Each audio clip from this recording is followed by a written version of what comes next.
Hello, you're watching World Talks on TVP World. My name is Sascha Fahrbach.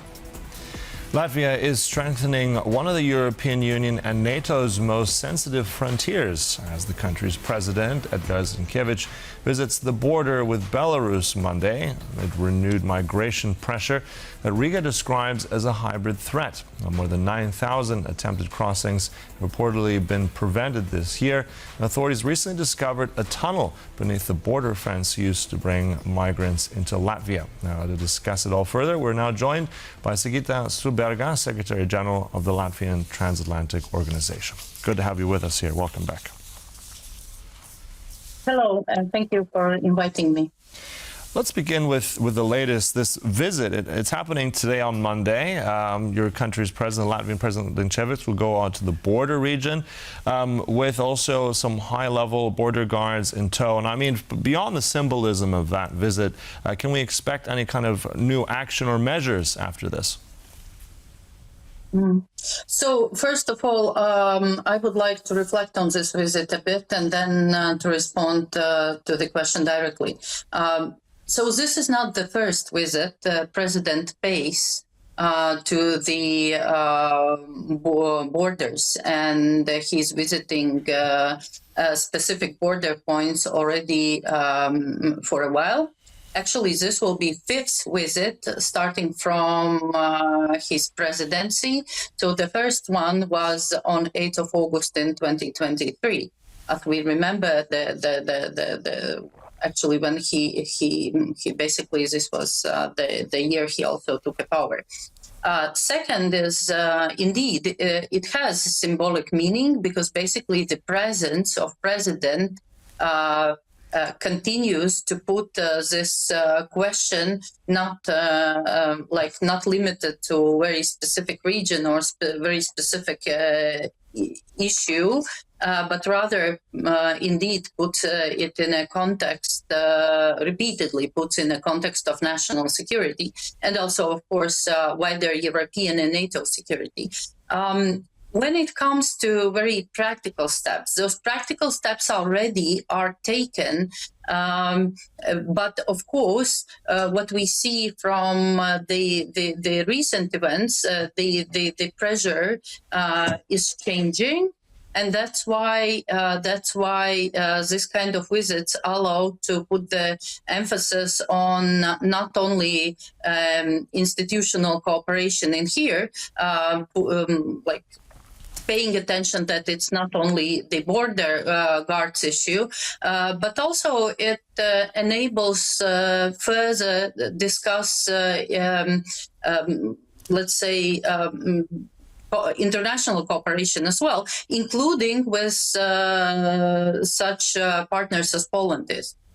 Yeah, and I'll ask you about that international cooperation in a moment. But first, I mean, we've also heard about this tunnel that apparently was found. I think that was last week by authorities. I mean, that's not easy to do, I imagine. So this is the first time in Latvia. I know that in Lithuania they've also found tunnels like this. What does that tell us about, and your security expertise, of the kind of sophistication of what's behind people who are involved with this kind of network?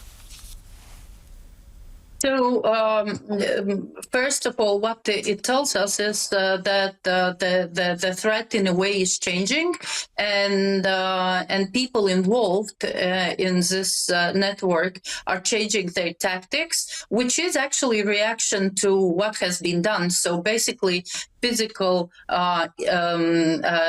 crossing the border on the land, as it was before, is not that easy anymore. And Poland was the first demonstrating how the electronic and physical barriers can help.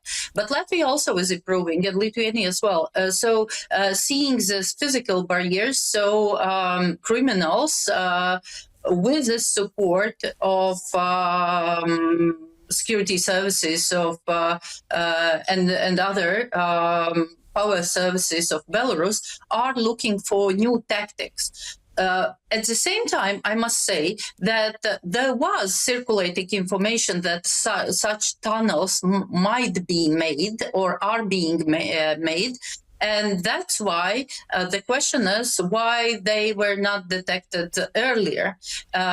So those inconvenient questions should be answered in order to find the optimal ways how to fight with this new type of tactics. At the same time, another question which has to be asked is about all the chain which is built around this migration pressure, because it does not consist only of building tunnel, right? It consists of supporting network of drivers who are taking migrants from one point to another, and other logistical aspects which are organized not only in Belarus but also in our states. Yeah, and I think also that's one of those big questions. I mean, as you said, it's one tunnel is one thing, the coordination involved, it's drivers, it's a whole network. How deep does that go? What kind of, let's say, are the resources right now that the Latvians have, or maybe in a region, are they enough to counter this? I just want to read you a quick quote from your Prime Minister from Latvia, Mr. Kulbergs, who I think said this just some days ago. They migrate to where it's easier to enter the EU, so we must not be the easiest place. So what do you make of his words there?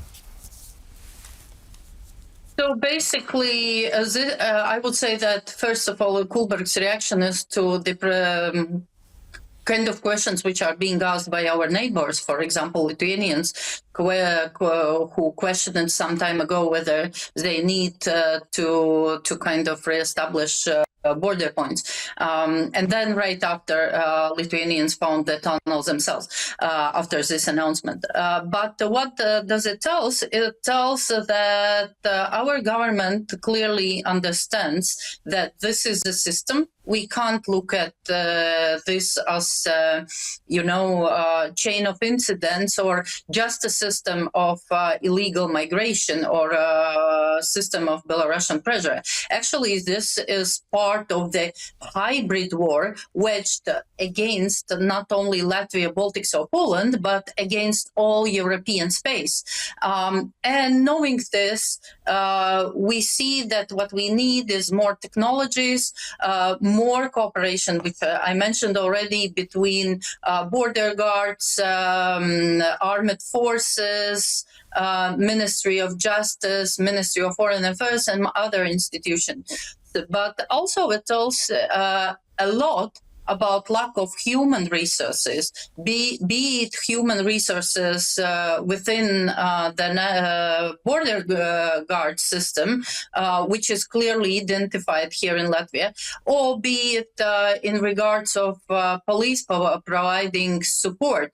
And as we know, we have got international support from, including Frontex or neighboring countries, sending additional human resources, but still we are lacking sufficient amount of them. And the same goes to technologies. As far as I know, what has been discussed is some kind of detection systems, underground detection systems, but we should understand that the border is not that small. So question is how those detection systems can be used if you lack human resources.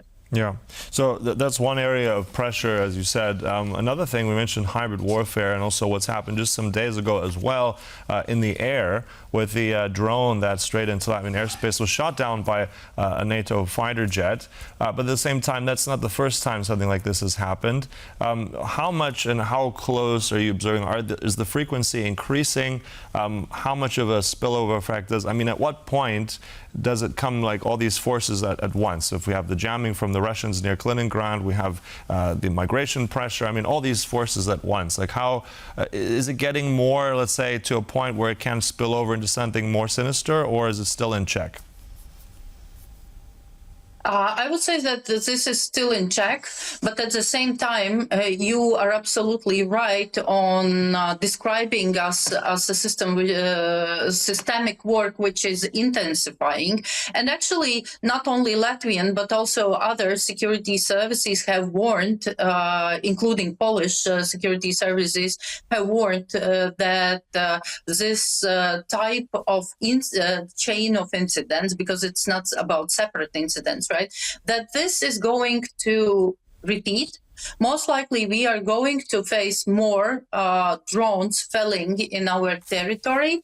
And again, putting it together on through lens of systemic view, we should understand that this is aimed not only in disruption of the system as such, like border guards work or police work, but it's aimed also to provide psychological pressure on our societies in order to make them doubt that our services are efficient, that our democracies can defend themselves. And this is important to remember. And that's why this kind of measures, like shutting down the drone with very expensive way by fighter jets, actually is very important in order to demonstrate our societies that we are able to respond. And also it is kind of response to our adversaries in order to demonstrate that we are able to respond. Mm-hmm. Right, so continued resilience in the face of, unfortunate, more hybrid threats. Doesn't look, as you said, that will abate anytime soon. But thanks for shedding light on it. Really appreciate that always. And with us is a pleasure, Sigita Struberga there from the Latvian Transatlantic Organization. Thank you. And thank you for watching World Talks, but stay right here on TVP World for more news and commentary. Goodbye.